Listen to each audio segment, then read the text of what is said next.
Now, okay, I don't know. I'm with Neal here, and I don't know if do you have any background on this, but if you've been following the feed like I do, I know you're on the Facebook, I'm on the Twitter.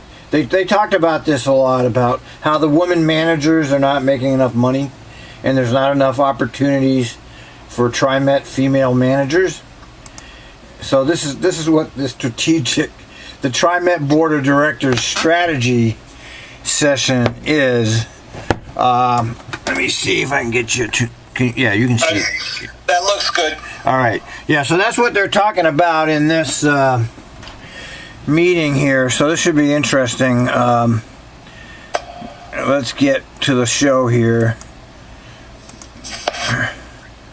All right. Where's the sound? Let's see. Okay. That may be important in terms of decisions we need to make.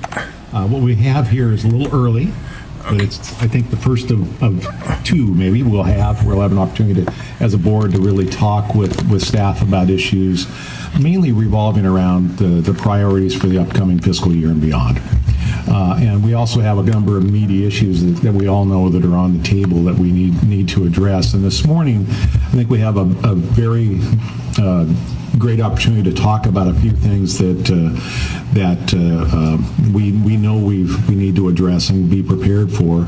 And first, I'll point out is a discussion of how we encourage and attract talent here, a diverse talent. At Trimet in terms of recruiting and retaining. And this is for the new board members. He's talking about managers, okay? He's not talking about drivers. It started as a result of the decision by the prior board where we hired a new general manager for Trimet. And during that process, as we were moving forward to hire the new general manager, I and a number of the other board members here I wouldn't call it a process. I would be more to call it a coronation. Yeah, no, that whole process was a fraud. The general manager hiring is a fraud. It was done through KL2 Connects, which every goddamn transit district uses apparently. The board of directors completely abrogated their responsibility for the next general manager. They said, here, you do it for us, and you decide who we should talk to. It's a complete fraud, because what they did was they said, well, we'll leave it to the professionals, quotes, around that, to decide for us, the board, who are supposed to represent the people. We'll leave it to the professionals to decide who we should interview, rather than the board themselves taking that job on, which is what they should have done. But they don't do that because, they want to be able to point the finger at somebody else and say, well... Yeah, if anything goes south, they just could say, boy, I wasn't even in the room that day. Yeah. I mean, they say, well, they looked at all the candidates and they did all the screening. I mean, it's a farce because, to actually put forth the argument that Doug Kelsey was the most qualified in the world is an insult to our intelligence. And they did the same thing when McFarland took over. I remember it clearly. Exact same process. They did the so-called worldwide search, and they came up with McFarland as the best candidate. See, but nobody has any historical sense of what's going on at Trimet. Nobody actually follows this like I do. So they don't have any way to know this happened 8 years ago because they don't follow it. So, I mean, it's a fraud. The hiring system is a fraud. Just like everything else in government, it's a fraud. Various members of the community. We've heard from the communities of color and others that they were concerned about Trimet, especially its diversity at the highest leadership levels of the organization, and really felt that they wanted to have more input into how we selected some of those key positions. And after listening to them, it became clear that we really did need to step back because these organizations were not aware of what we were doing. I think they weren't aware of the care we had taken to hire the new general manager in areas of diversity, but it provided us an opportunity to really step back and figure out where we are in terms of the continuum of other agencies out there. And I'm going to let Doug, I think, or Randy introduce the folks that are here. But we have a good team of folks who've done some work for us and given us lots of information. And just so you know, this is what we were provided. We have the report plus all of the background material, and it's very thorough. And I want to thank you for providing that information. So we can talk about where we are today, what we should be doing in the future, and then that will relate obviously to what things we may want to do in the upcoming budget. The second item we're going to talk about is alternatives fuel strategy. And you know we've been talking about, again, the fleet and how to change to a more green fleet. And there's a lot of discussion about we should be moving to electrification as quickly as possible. I think the staff has been working with the House Bill. You have read the news stories on this, right? Did you read the news stories about this, Neal? Have you seen anything about this? About what? The electrification of the buses? Yeah, I've heard that, that they've been pooping out. Well, no, the story is that it's made all the mainstream media lapdogs put out that in 22 years, Trimet will be completely electric. And they're setting aside $500 million to make the entire bus fleet electric in 22 years. In 22 years, how many of us won't even be here? It's like, why are you talking about it if your timeline is 22 years? That's another bullshit. Okay, I want to digress just for a second. When he held up that report, is that the report, the two consultants they hired? Which one? Did he hold up? I didn't notice. Did he hold up something? The book he was holding up, about diversity. Remember they hired two consultants to come in because they couldn't figure it out themselves. Yeah, right. Yeah, standard operating procedure. I don't know what they do over there because they hire everything out. So I'm not sure what they're doing in those offices. Yeah, I'm sure that's what it is. There's not enough black people in the leadership positions. I could tell them if they turned on the light, they could see that. Yeah, they did have Michael Ford for a while. You remember that? Yeah. Right? Okay. He's now a big shot director in one of the other... Yeah, he's the big, as I said before to you, he's in Denver, head of RTD. Yeah, and he was fired from the job before he got that job for doing a Steve Banta, Steve Banta. You remember Steve Banta, right? Yeah. Oh, yeah. By the way, the last time you and I talked, and I put it on my Facebook page, Mr. Banta pled guilty. That's right, he did. Yeah, he did. And so I always liked that guy. Hold on one second. Hey, Ruben. We'll run the tape just help Mom get the air conditioner out down. She's in the bedroom. Hey, mute your... Okay, I'm all right. Let's go. Okay. Yeah, he pled guilty, and that was a damn shame. I mean, Steve... I'm sure the deal was you plead guilty to this measly $32,000, and the other 22 counts of federal misappropriation of money will sort of drop. Yeah. And, he spent all that money going to Portland, then he tried to drag the Trimet people into the excuse. They wouldn't back him up. Yeah, McFarland said I was not at that dinner. Yeah, McFarland. It was like a $4,000 tab at El Gaucho. Yeah, boy, Steve really knew how to live it up, didn't he? God, I always liked Steve Banta. I just hope that he gets to wear an orange jumpsuit for at least a week. I don't think there was any jail time involved with that, if I remember. The article I read didn't say that he just pled guilty. It didn't say what the sentence was. He has to make some restitution. I didn't see anything about it. I'm sure he won't spend any time in jail. I'd be shocked if that happened. I don't know. I wonder if his career's over or whether he'll get another. I wondered the same thing, whether Mr. Banta's career is over. And what he's doing is really not that. It happens at all these places. I mean, Right. Yeah, it's not that. What he was doing was not that uncommon, but he wasn't careful in how he did it. So he got caught, and he was in Arizona. I mean, you can get away with that shit in Portland because there's no hostile media. I'm not saying it's going on in Portland, but there's no media that's hostile to public transportation in Portland. And Arizona's a different story. So they looked into it, and the media is what out at Banta. If you didn't have the media, he never would have been caught. And it's not that; it's standard procedure, because public transportation is a pork barrel. It's a carefully hidden pork barrel. It's not, nobody talks about it, nobody sees it. It's a very carefully hidden pork barrel. Yeah, and I mean, if you really want to digress and go, that Freddie boy left for what was that conference in Sweden? Yeah, and Australia, and that he had to deliver a speech on how green Trimet was, using diesel at the time. Right. And he traveled the world courtesy to taxpayers.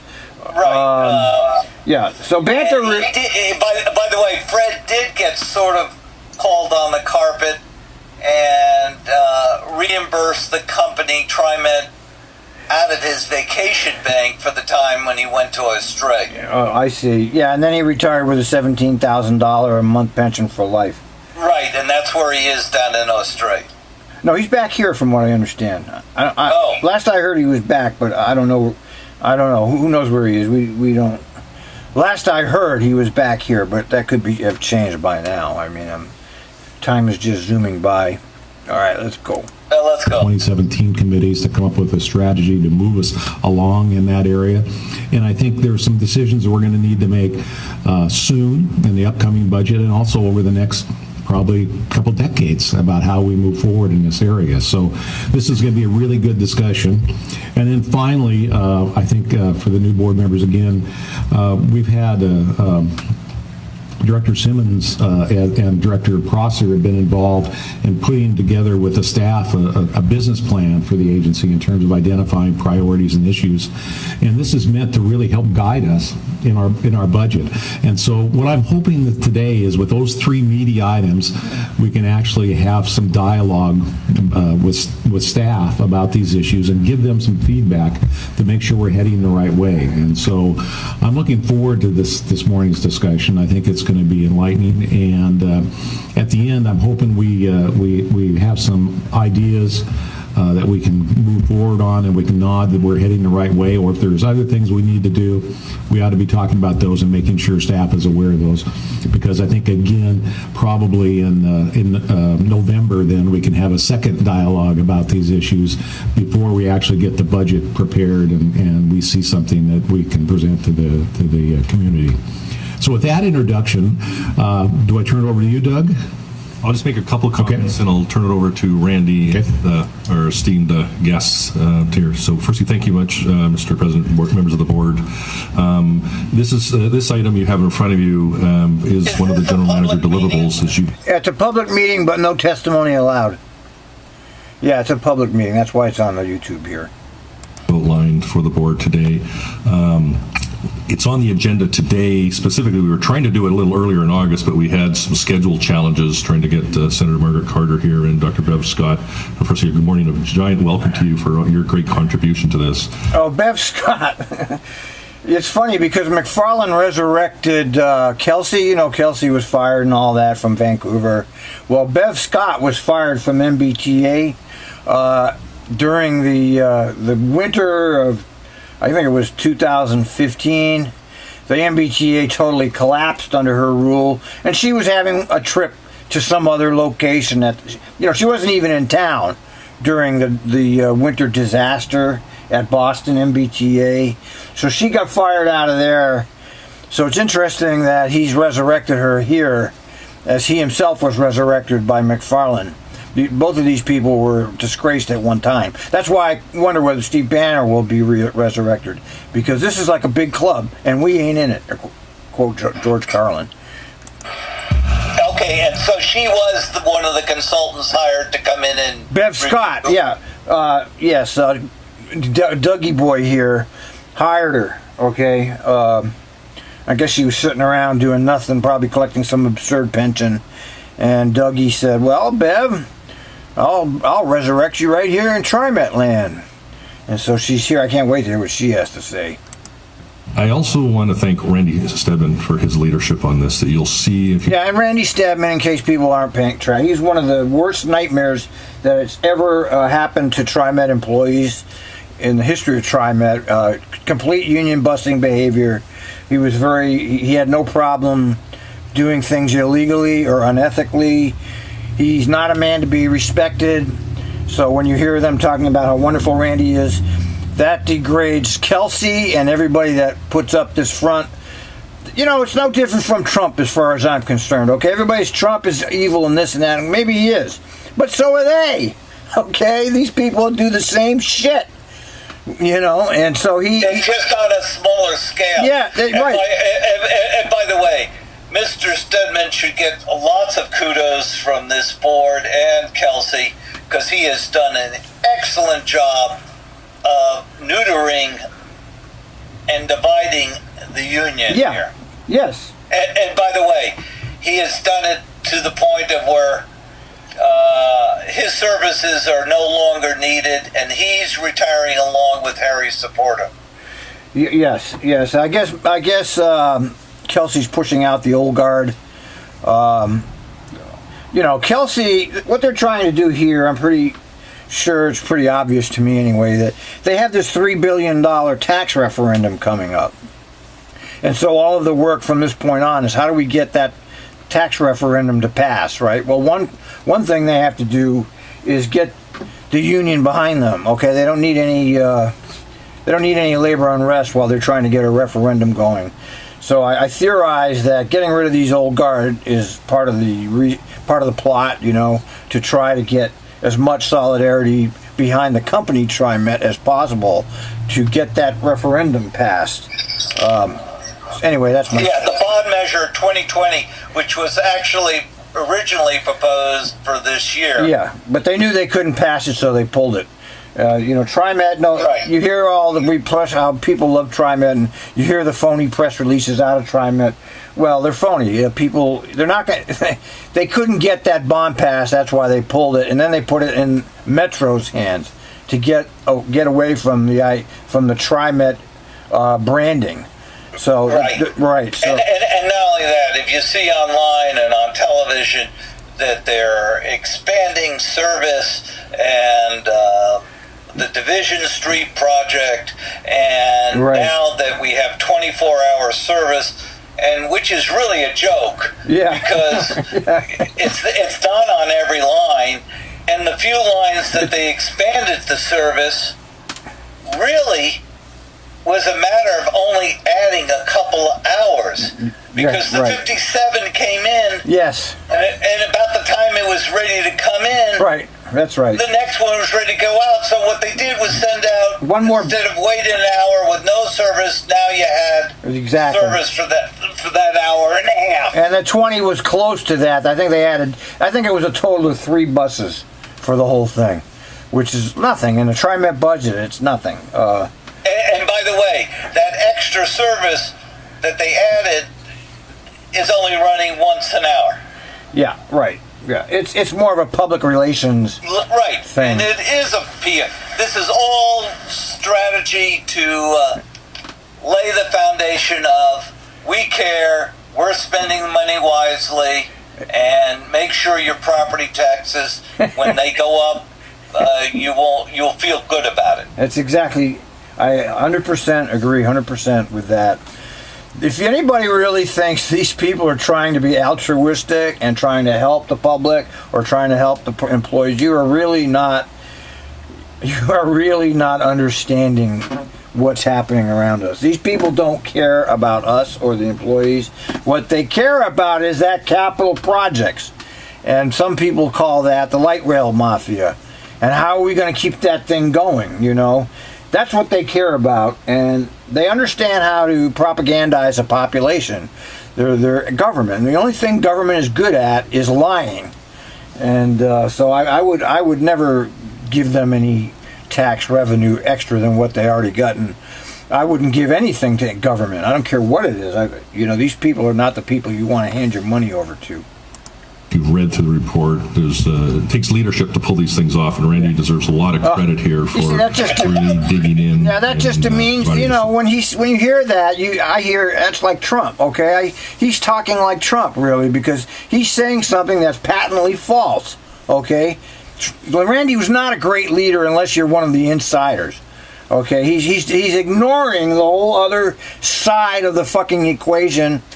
And that's exactly what Trump does. He'll get up and he'll say, this is the way it is.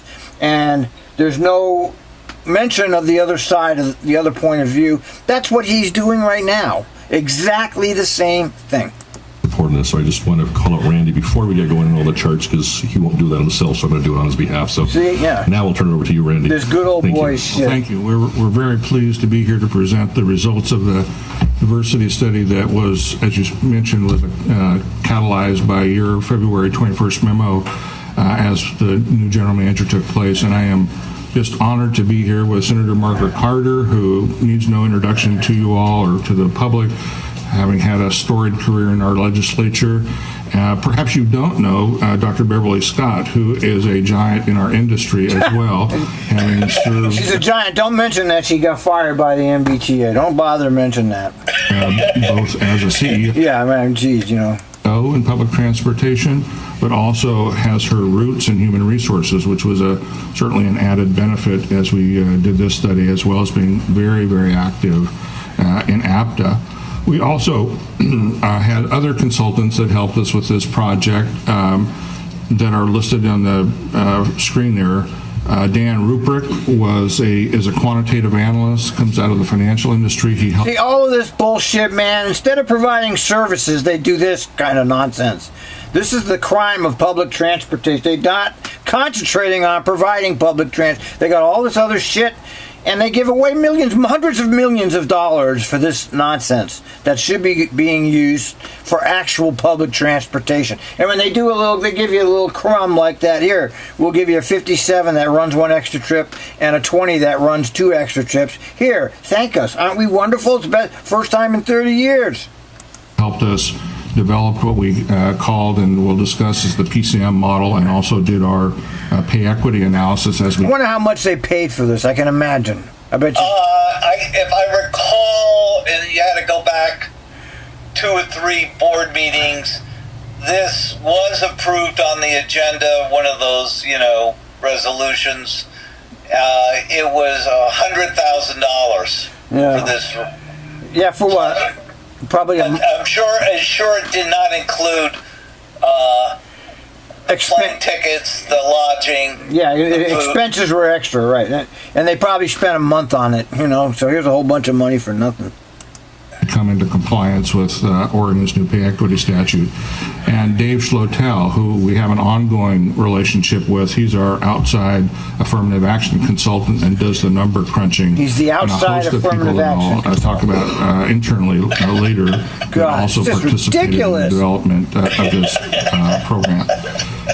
So the scope of this report... Al, they would have it in-house, but they have so many managers right now, until they find a new general headquarters, they couldn't put another one, they couldn't squeeze another one in down there at Harrison Square.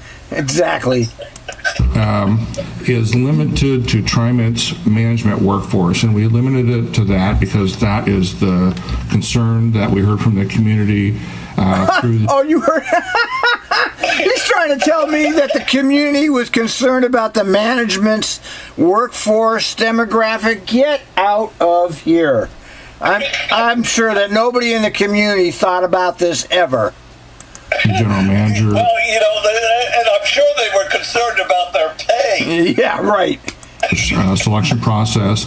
And also this report is limited to race and gender, because also those were the two items that we heard most about from the community as we went through the general manager's selection process. Well, that's what we... There was no community involvement in the general manager process. Zero. Stop fucking lying. Presenting a renewal of this information where we will expand the scope of the study to include other protected classes, particularly the disability applicants and employees with disabilities, and also for veterans, where we also have affirmative action obligations. In doing this study, we looked at the activities and attitudes associated with diversity. In particularly, we looked at how communities of color view us, and Senator Carter was instrumental in identifying people in the community that would have a perspective on Trimet and its efforts to attract and retain applicants of color. And we also looked at our biennial engagement survey, which allows us to really slice and dice employee information about attitudes on a variety of subjects. And then we looked at the systems and the programs that we have inside Trimet that have an effect on the ability to recruit and retrain. So compensation systems, recruitment systems, onboarding systems, our affirmative action program itself, retention, and again, the engagement. In doing this study, the charge was to conduct an outside review. So we also looked at comparators, both here in Oregon, other public sector organizations, and other public transit agencies. We focused on what we often do, what we call the West Coast 11, which are 11 transit agencies, multimodal, that share many of our characteristics, and we use often for benchmarking on a variety of topics. So with that, I'm going to start into the summary of the report findings, and I think I can't really. It's hard for me to believe that they spend this much time and effort on this. Okay, really, it's hard to believe. Even you can't just look at your staff and add it up and figure it out yourself. You need to go to all this much trouble to come up with this stuff. It's just absurd to me. Maybe it's just me, but I can't even believe it. Perhaps one of the most interesting. And not only that, we picked out these 11 transit agencies that are just about as follow the same corrupt model as we do. Yeah, really, this is hard to believe that this is actually putting this much effort into this. Interesting parts of the report, at least from our perspective, are the perspectives from leaders and communities of color that Margaret, along with staff, interviewed. And what we heard from a group of 9 individuals made up of both women and men and various ethnic backgrounds, fairly consistent themes, and those themes are that Trimet should, in its efforts to attract and retain and build diversity in management, which is the focus of our report, it should invest in employment pipelines. It should be more flexible regarding transit experience requirements, expand its mentoring. And it should increase leadership involvement with communities of color. Yeah. It's just really. I mean, the terminology is enough to. Yeah, it's just it really boils my blood listening to this, because this personifies everything that's wrong with American public transportation. Okay, right here. Pipelines, transit. What the hell is he talking about? Right. I mean, Jesus.